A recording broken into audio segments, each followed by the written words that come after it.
सभी को वेलकम, आत्मवंदन, नमस्ते, गुड आफ्टरनून। स्पिरिचुअल स्पाइरल्स में हम आगे भगवत गीता का ही भक्ति योग चैप्टर 12 अध्याय 12वां कर रहे हैं।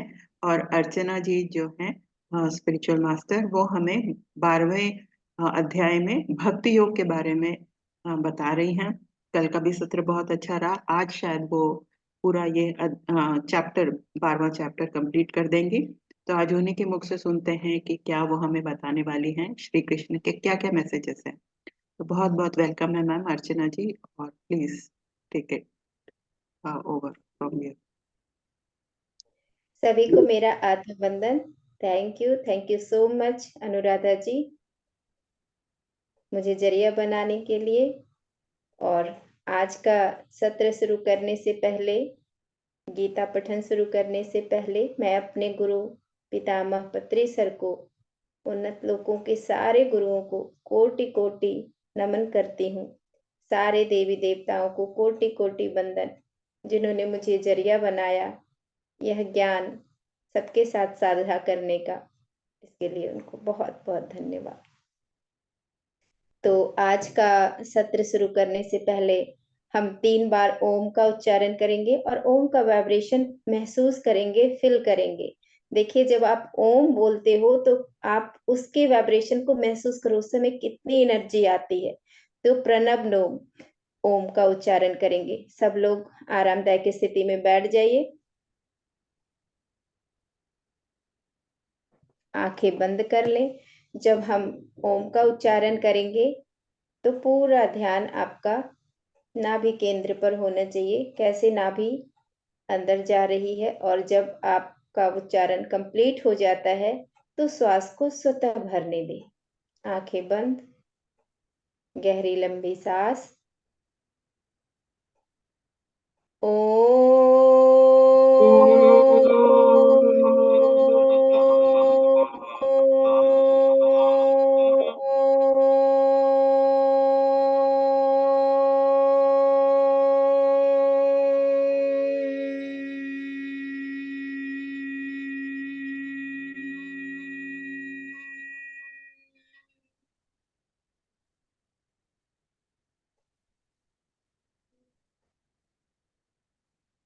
गहरी लंबी सांस। ओ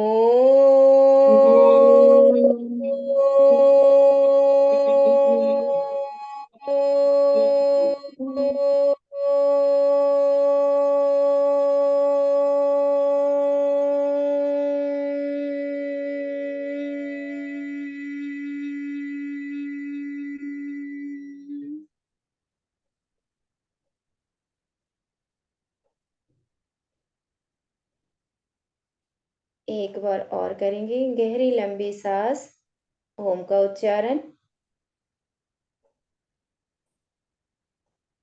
ओ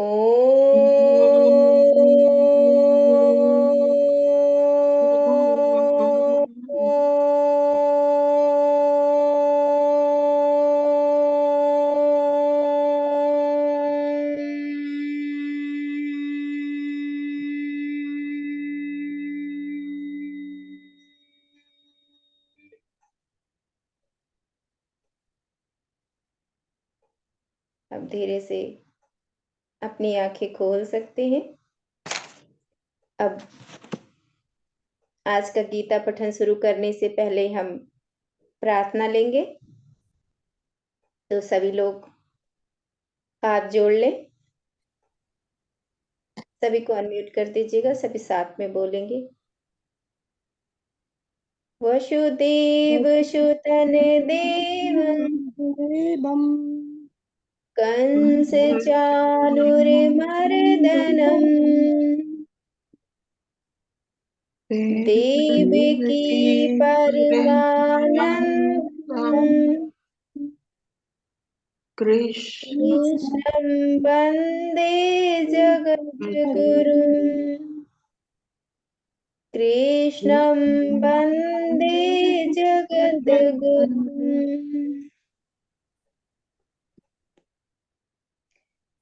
चलिए, आज का हम श्लोक शुरू करते हैं। आज हम पहुंच गए हैं 19वें श्लोक पे, भक्ति योग 12वां अध्याय 19वां श्लोक। ये 18वें श्लोक का जस्ट रिवीजन हो जाएगा। ठीक है। Samishatra Shamiter Chataphan Bamnayato Hasukaduki Husamas Sagabai Barjita Juliana Stutir Mani Santuho Yen. शीतोष्ण सुख दुःखेषु समसंग विवर्जितः तुल्य निन्दास्तुतिर्मौनी संतुष्टो येन केनचित् अनिकेतस्थिरमतिः भक्तिर्मां मे प्रियो नरः।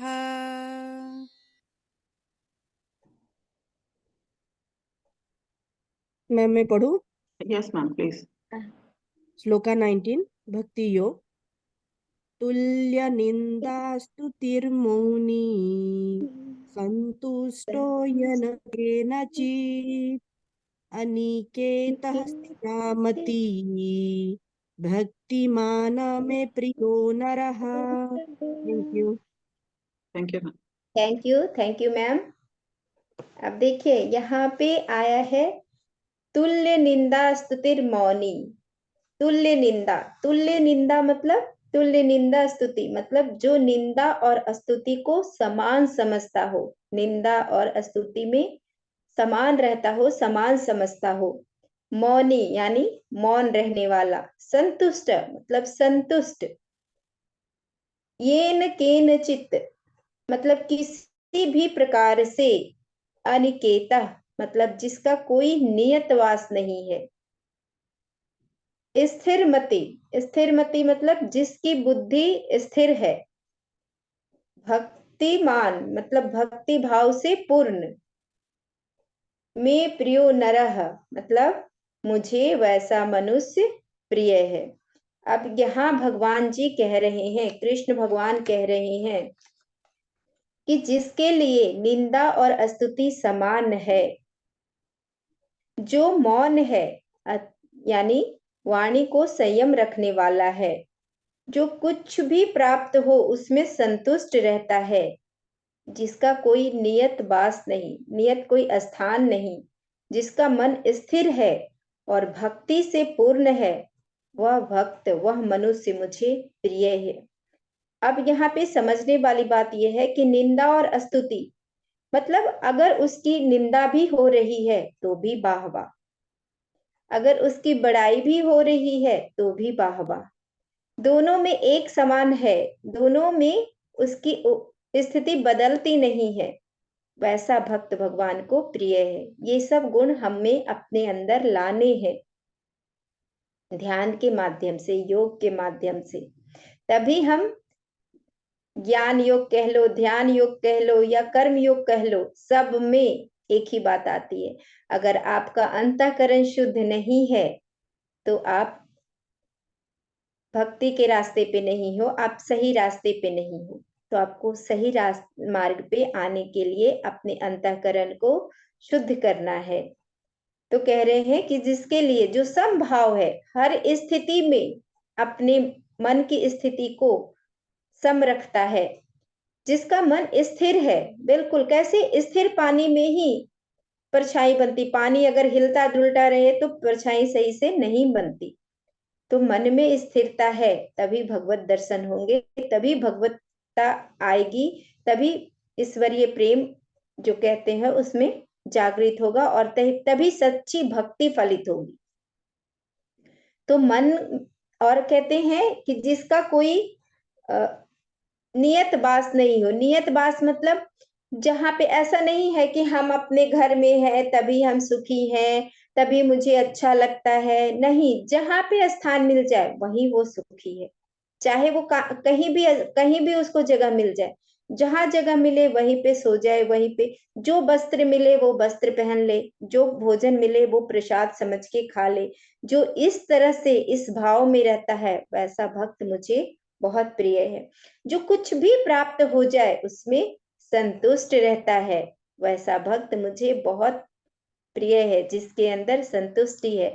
ऐसा नहीं है कि जो ये मिल जाए तो सुखी, वो मिल जाए तो सुखी, पूरे दिन मांगते रहने वाला वो भक्त नहीं है। यहाँ भगवान कितने अच्छे से भक्त का गुण बता रहे हैं। कहते हैं कि शरीर के निर्वाह के लिए जो भी मिल जाए वह उसी में संतुष्ट है। शरीर के निर्वाह के लिए क्या चाहिए? रोटी, कपड़ा, मकान।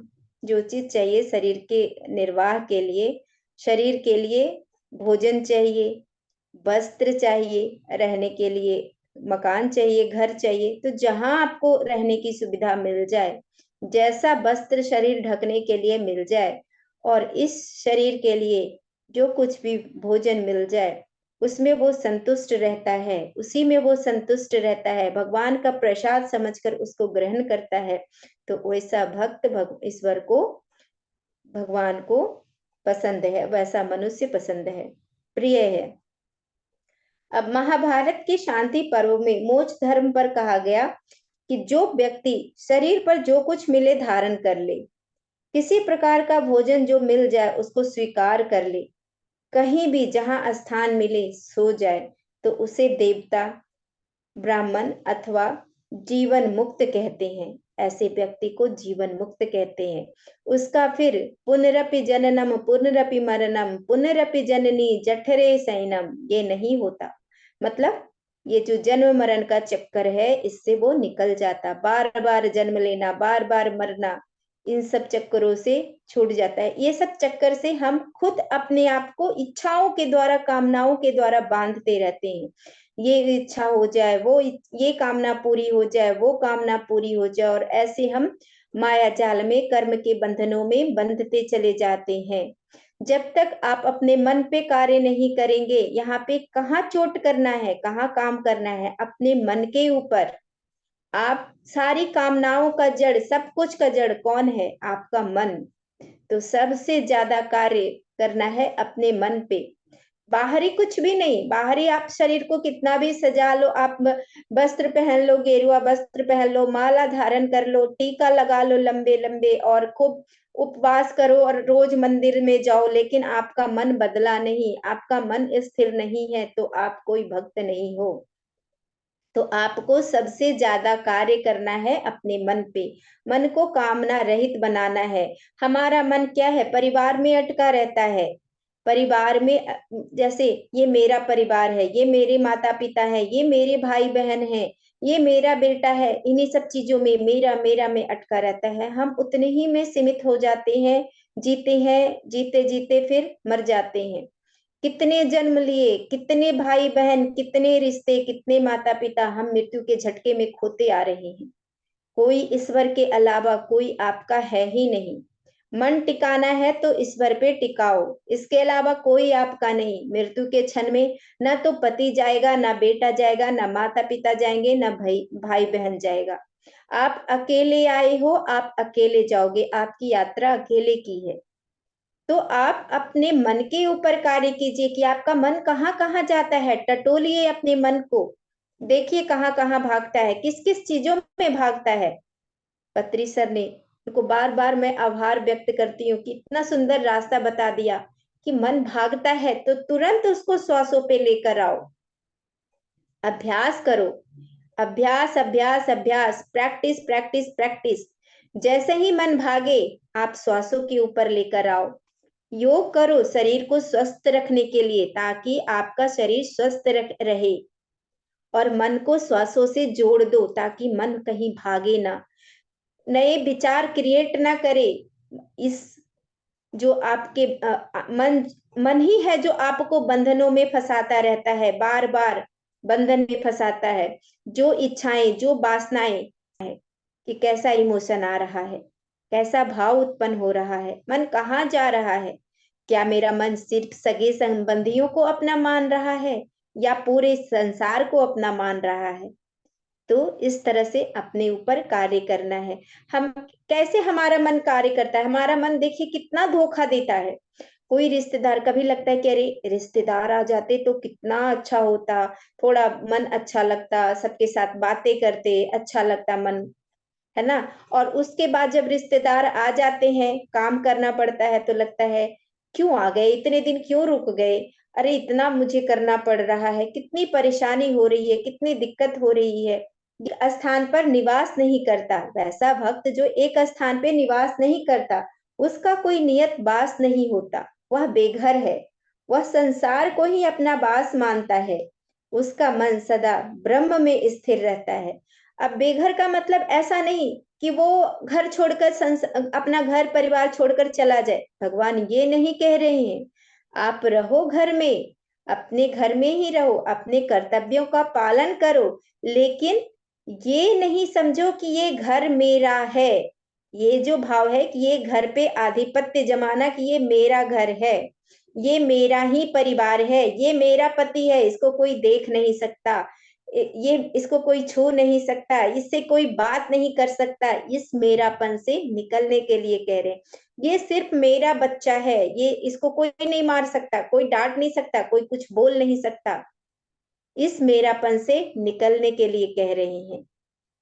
आप बच्चे की परवरिश कीजिए, पति का भी देखभाल कीजिए, माता पिता का भी कीजिए, अपने कर्तव्यों का निर्वाह कीजिए, लेकिन कर्तव्य समझकर सबसे ज्यादा प्रधानता ईश्वर को दीजिए कि आपका सिर्फ ईश्वर है और आप ईश्वर के हो, आप भगवान के हो और भगवान आपका है। इसके अलावा कहीं भी आपने मन लगाया तो अंत में रोना ही पड़ेगा। जब मृत्यु की घड़ी आएगी तब कोई साथ नहीं जाएगा, तब सिर्फ और सिर्फ आपका जो है मन है, जो अंदर कामनाएं है जो दबी हुई है, वो खत्म नहीं होगा, वो मन के साथ जाएगा और फिर नेक्स्ट बर्थ में फिर आएगा।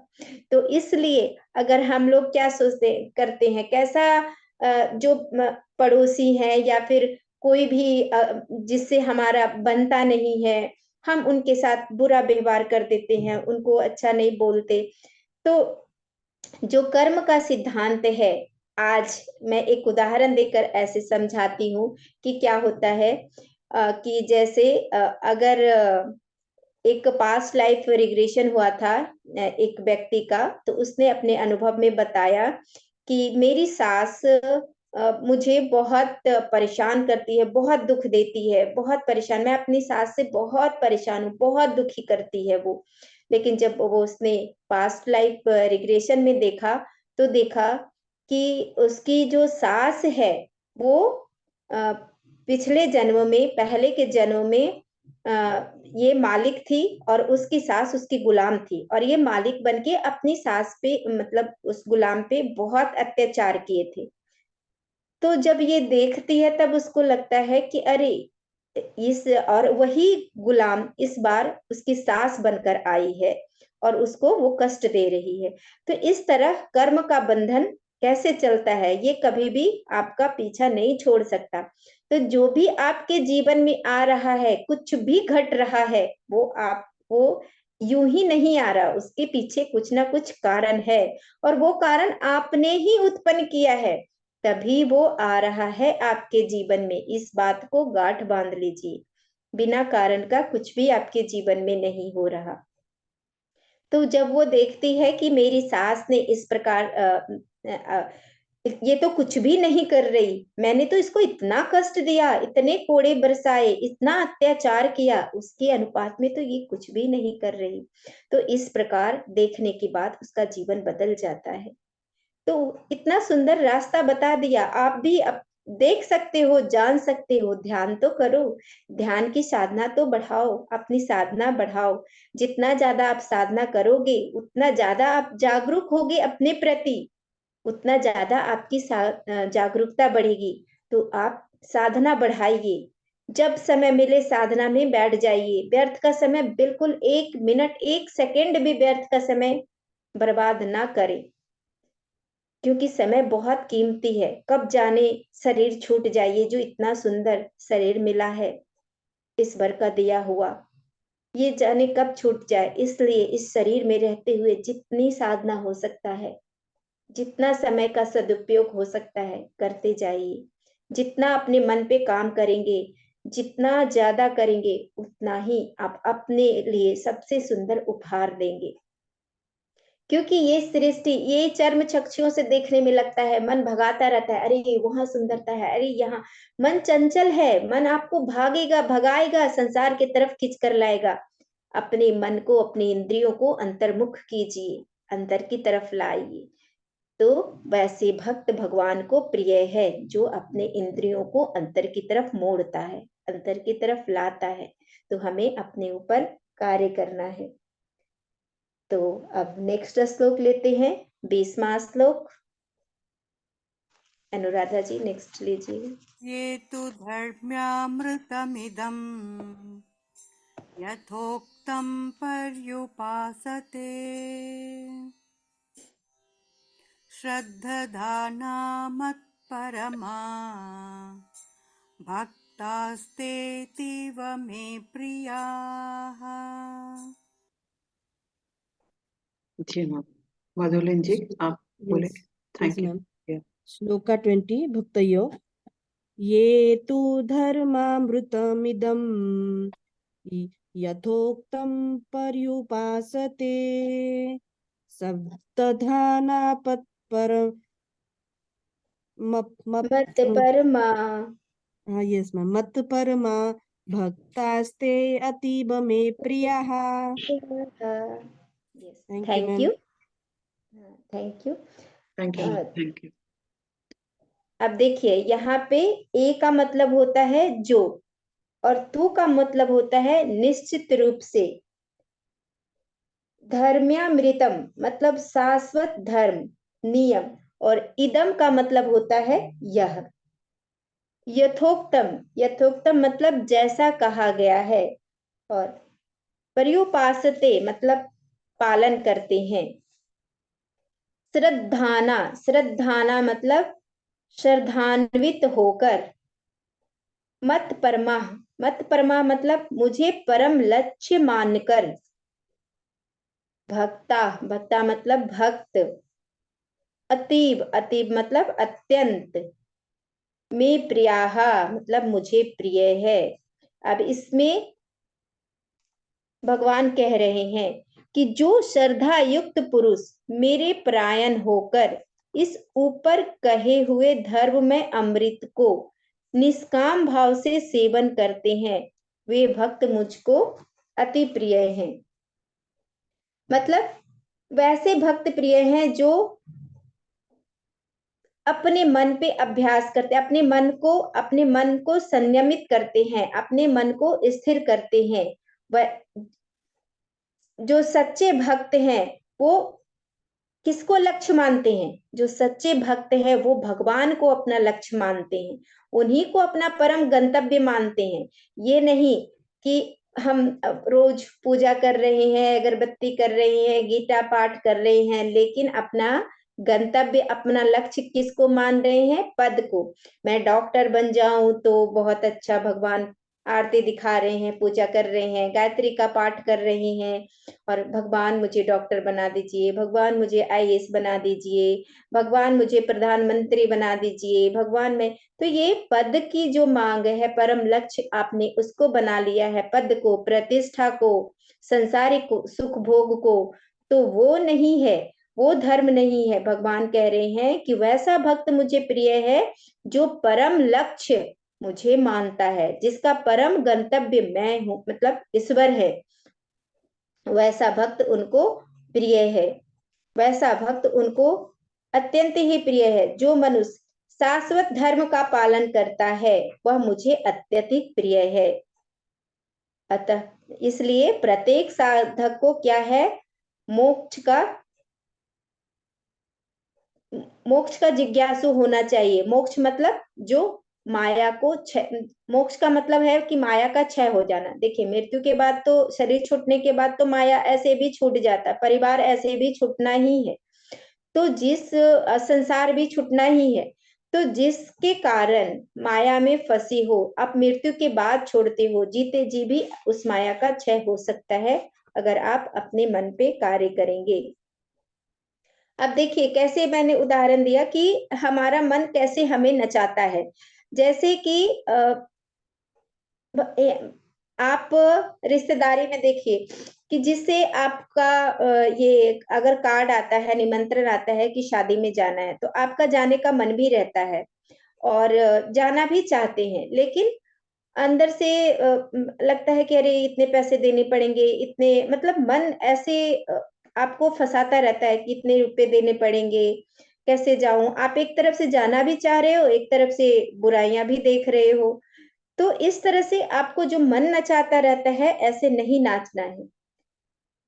आपको अपने मन की स्थिति को देखना है। हम क्या करते हैं, कई बार हमें लगता है कि अरे मेरी बहन, मेरे वो रिश्तेदार बहुत अच्छे हैं, बहुत तारीफ करते हैं, लेकिन कभी वो आ जाते हैं और अगर कुछ थोड़ा सा ऊंच नीच हो गया तो फिर आपका उनके प्रति द्वेष आ जाता है आपके मन में और कहते हैं वो तो, उसने तो मन खट्टा कर दिया, ऐसा व्यवहार किया, इतना गंदा व्यवहार किया, बहुत मन खट्टा हो गया। कितना हम उनको आदर देते थे, कितना सत्कार देते थे, प्यार करते थे, उन्होंने मेरा मन बिल्कुल खट्टा कर दिया। तो एक भाव रहना है, ना मन को खट्टा करना है, ना मन को बासी करना है, एक भाव रहना है, सबके साथ एक भाव। कोई रिश्तेदार नहीं, कुछ भी नहीं, ईश्वर ही आपका अपना है। और जीवन में एक वसूल बना लीजिएगा तो कभी दुखी नहीं रहिएगा कि अगर आपका मन मिलता है, विचार मिलता है तो आप उनसे बात कीजिए। अगर मन ना मिले, विचार ना मिले तो आप उनको टाटा बाय बाय कीजिए। एक डिस्टेंस बनाकर मेंटेन रखिए उस रिश्ते को, तो वो रिश्तेदार भी सुखी, आप भी सुखी, ना कोई दुख आएगा ना वो दुखी होंगी।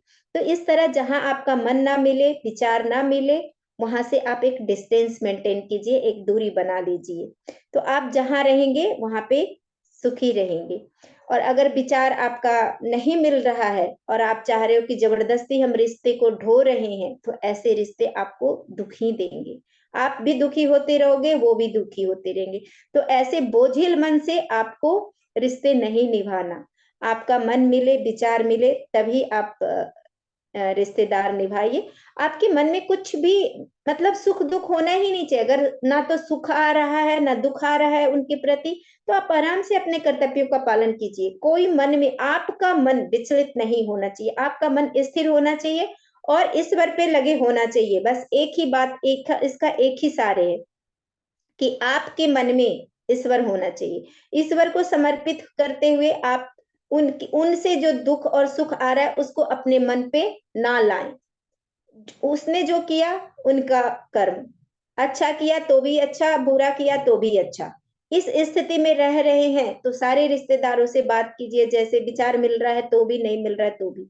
लेकिन अगर विचार नहीं मिल रहा है, मन नहीं मिल रहा है, अगर आप दुखी हो रही हैं, तो उनसे एक डिस्टेंस बनाइए, एक डिस्टेंस मेंटेन कीजिए। या क्रोध का कारण है, उस कारण पे कार्य कीजिए। उसको देखिए कि ये दुख क्यों आ रहा है, किस वजह से आ रहा है, किसके कारण आ रहा है, और उस दुख से मुक्त हो जाइए। और आपको ये कार्य करना पड़ेगा, तभी आप उस दुख से मुक्त हो पाएंगे। क्योंकि यह संसार मिथ्या है, ये संसार है ही नहीं। आपके मृत्यु, एक झटके मृत्यु के आए, ये संसार आपके लिए खत्म करेंगे। समय निकालकर उतना ज्यादा आप अपने लिए सबसे बेहतर कार्य कर रहे हैं, अपने ऊपर, अपने को सबसे वंडरफुल, सबसे अनमोल उपहार दे रहे हैं। इस शरीर को अच्छा अच्छा भोजन देना, अच्छे अच्छे कपड़े पहनाना, अच्छे अच्छे महलों में रखना, ये अच्छा नहीं है। जितना ज्यादा आप साधना करेंगे, जितना ज्यादा अपने मन पे कार्य करेंगे, उतना आप अपने लिए अच्छा उपहार दे रहे हो अपने आप को। ऐसा नहीं कि हमने इस शरीर को बहुत ऊपर से बाहर से सजा दिया, संवार दिया, बहुत सुंदर से सज धज के तैयार हो गए, बालों को पूरा करली करवा लिया, फेशियल करवा लिया, अरे हम तो बहुत सुंदर दिख रहे हैं जी, महल में रहने के लिए खूब बढ़िया घर का। तो इस तरह से भक्त उसी को कहते हैं जो इस जिसके अंदर इस प्रकार का गुण हो। इसलिए कहते हैं भक्त उसको कहते हैं जो किसी रिश्ते का गुलाम नहीं है, किसी रिश्ते में बंधा हुआ नहीं है, मैं मेरा में बंधा हुआ नहीं है। वो है असली भक्त, जिसके लिए सब इक्वल है, जिसने अपने मन को प्रभु से बांधा है, परमात्मा से बांधा है, उसको कहते हैं भक्त। उसी की याद को दिल में संजोए हुए वह किसी से मैत्री नहीं और किसी से शत्रुता नहीं करता। जैसा भी रिश्ता सामने आ जाता है उसके प्रति अपनी भूमिका को अच्छी तरह से अदा करता है, सोचता है कि ये मेरा कार्य है। जो भी रिश्ते सामने आ जाए, सास आ जाए, ससुर आ जाए, ननद आ जाए, बेटा आ जाए, पति आ जाए, माता आ जाए, पिता आ जाए, भाई बहन आ जाए, कोई भी रिश्ता आ जाए, दोस्त आ जाए, सबके साथ एक भाव, सबके साथ एक व्यवहार, सबके अंदर वही परमात्मा है।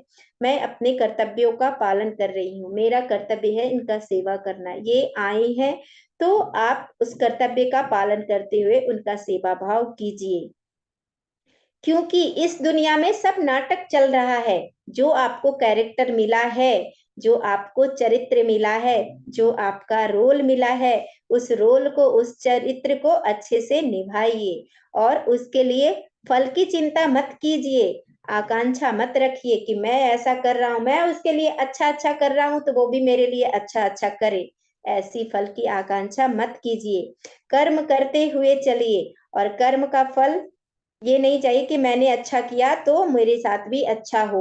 आपने किसी को मदद की धन दे करके, तो ये उससे उम्मीद मत रखिए कि वो भी आपको मदद करे।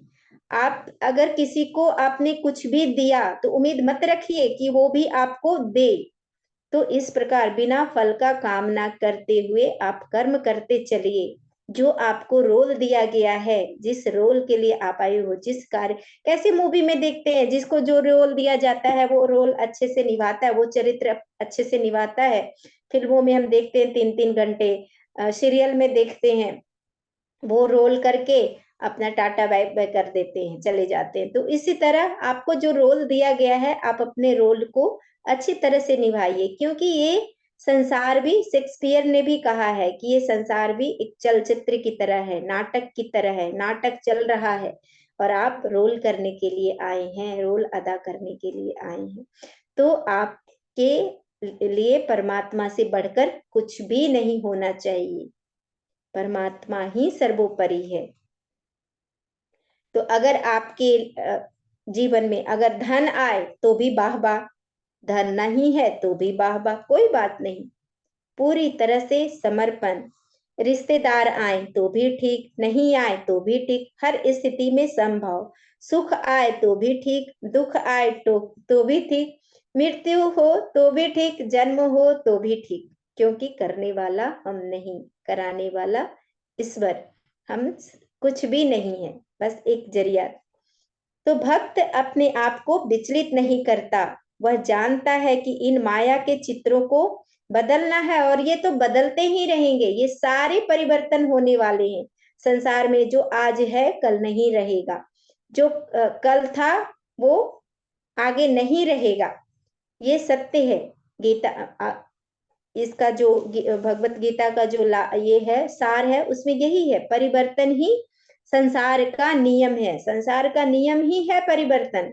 तो हम इस परिवर्तन, जब संसार का नियम ही है परिवर्तन, तो इस परिवर्तन से हमें घबराना क्या, विचलित क्यों होना। क्यों ना हम अपने मन पे कार्य करें और जो शाश्वत है उसको पाने का प्रयास करें, शाश्वत को जानने का प्रयास करें। ईश्वर से प्रार्थना करें कि हमारी बुद्धि में इतनी शक्ति दो, हे प्रभु हमारी बुद्धि में इतनी शक्ति दो कि हम शाश्वत को जान पाए, हमारी बुद्धि शाश्वत की खोज कर पाए, शाश्वत में हम लग पाए। जो नित्य बदलने वाला है, जो हो होकर बदलने वाला है, उसके पीछे क्यों भागना, उसके पीछे क्यों भागना जो हमेशा बदलने वाला है। ये जो आंख है वो बाहर की जगत देखती है और ये बाहर का जगत हमेशा नहीं रहने वाला, इसमें तो परिवर्तन होना ही है। तो भक्त, इस जो असली भक्त होता है वो इन बातों को बखूबी समझता है और वो ईश्वर के प्रेम में, ईश्वर की स्तुति में निरंतर डूबा रहता है। ईश्वर के नाम गुणनाम में हमेशा उसका ध्यान अनुरक्त रहता है, ईश्वर में ही वो ध्यानस्थ रहता है, हमेशा उसका ध्यान ईश्वर में ही रहता है।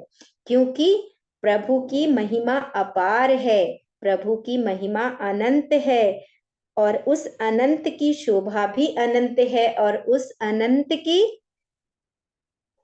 खुशी भी अनंत है और वो ही परमानंद है। तो हमें उस परमानंद में जाना है, उस अनंत में जाना है और प्रभु में अपना ध्यान लगाना है। तो इन्हीं चंद शब्दों के साथ मैं अपनी वाणी को विराम देती हूँ। आज का ये भक्ति योग यहीं पे इसका समापन होता है। तो अनुराधा जी अंतिम लास्ट श्लोक लगा देंगे, लास्ट जो समापन का है वो लगा देंगे। जी मैम, मैं चैट पे डाल ओम देती तत्सदिति जो है वो लगा देंगे। मैं चैट में डाल देती हूँ तो हम बोल देंगे। नहीं नहीं, प्रेयर से पहले एक है, उसमें आप जो लगाते हो उसको लगा दीजिए, या फिर वो माधवी जी पढ़ सकती हैं तो पढ़ दें। हाँ नहीं, समझ में नहीं आया क्या लगाना है।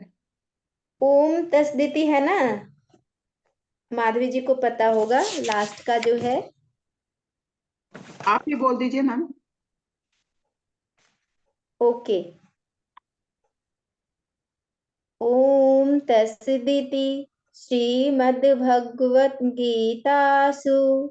उपनिषत्सु ब्रह्म विद्यायां योगशास्त्रे श्रीकृष्णार्जुन संवादे भक्ति योगो नाम द्वादशोऽध्यायः। श्रीकृष्णा अर्पणमस्तु। अब लगा दीजिए प्रार्थना। योगेशं सच्चिदानंदं योगेशं सच्चिदानन्दं वसुदेवं व्रजप्रियं धर्मसंस्थापकं वीरं कृष्णं वन्दे जगद्गुरुं। कृष्ण। कृष्णं वन्दे जगद्गुरुं। बहुत बहुत धन्यवाद मैम, बहुत बहुत धन्यवाद। थैंक यू, सभी का बहुत बहुत धन्यवाद। सभी का धन्यवाद, सभी का। तो थैंक यू मैम, बहुत अच्छे से आपने ये चैप्टर कंप्लीट कर लिया, बहुत ही अच्छे अच्छे एग्जाम्पल देके बहुत अच्छा लगा। मुझे भी आज एक डाउट था, आपने वो भी क्लियर कर दिया मैम, कि अगर आपके साथ आपका किसी के साथ नहीं बनता है तो उसको डिस्टेंस मेंटेन करके रखना चाहिए, ताकि उसको भी हर्ट ना हो और हमें भी हर्ट ना हो। ये मुझे जानना था मैम, अभी क्लियर हो गया ma'am. Thank you. Vinita ji, thank you Madhulin ji. Vinita ji भी चैट पे थैंक यू बोल रहे हैं। और बहुत अच्छा रहा ये पार्ट, आज हमने पूरा किया। और बहुत अच्छे एग्जाम्पल, सचमुच में कहानियां भी बहुत अच्छी और एग्जाम्पल्स भी बहुत अच्छे। Thank you ma'am, thank you so much.